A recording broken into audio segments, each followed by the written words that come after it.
Okay, we're talking about identity, and we're going to be talking about identity for a while because you and I have a lot of toxic thoughts about ourselves. We do. We try to form an identity based on second things. We, our possessions. We think we are somebody when we possess a new car, a new house, new clothes. We think we're someone special because we have an impressive job, our position. We possessions, position, pleasures. We are constantly obsessing over what can I do to feel better about myself, and so we medicate. We constantly are driven by second things, and we miss the first thing that God's called us to, which is to become like Him, to make Him our top priority. Love the Lord your God with all your heart, soul, mind, and strength, and love your neighbor as yourself. I can't love my neighbor if I don't love myself. And if the messages that I tell myself is that I've got to have this or that other thing or position to be lovely, then I really don't love myself. I love that job or I love those possessions, but I don't love me. I'm saying they're required to give me value. They are not. That's a toxic thought. When we're driven to get others' approval, it says, I have value only when others affirm my value. That's a toxic thought, but we all have it. Here's the deal. I gave a quote this week by Dr. Carolyn Leaf in her book, Switch on the Brain, which is a pretty cool book.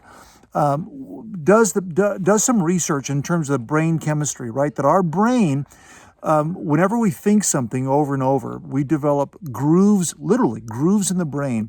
And so we automatically fit into those grooves. And so a lot of you fit into negative thought patterns about that you're an idiot or that you're stupid or you'll never be good enough or people, you've got to earn their approval. All kinds of grooves in the brain, automatic toxic thoughts. She says this, she says that as we think, we literally can change the nature, the physical nature of the brain. And as we consciously direct our thinking, we can literally wire out the toxic patterns of thinking and replace them with healthy thoughts. That's pretty cool. That's our job. That's a part of what discipleship is about. This is what the Apostle Paul was getting at in Romans 12:2, when he said, don't conform to the pattern of this world, which is all kinds of aberrant messages, all kinds of aberrant things we start telling ourselves, which is affirmed by the world. Rather, be transformed. Do not be conformed with the pattern, but transform your mind, but be transformed by the renewing of your mind, by the changing of your mind. He's saying the same thing Dr. Carolyn Leaf is saying. We can wire out the toxic patterns of thinking and replace them with positive things. So when I say, let's meditate on, let's focus on, let's pay attention to the I am loved statement, we're saying, let me create a new pattern of thought about who I am, that I am deeply loved, completely forgiven, fully pleasing, totally accepted by God, chosen by Him to reflect His love and grace.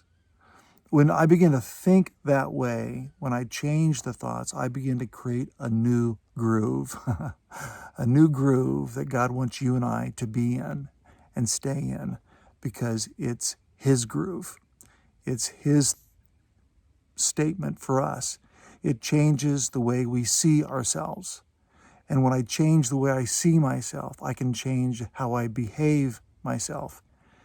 And I can change how I reproduce myself.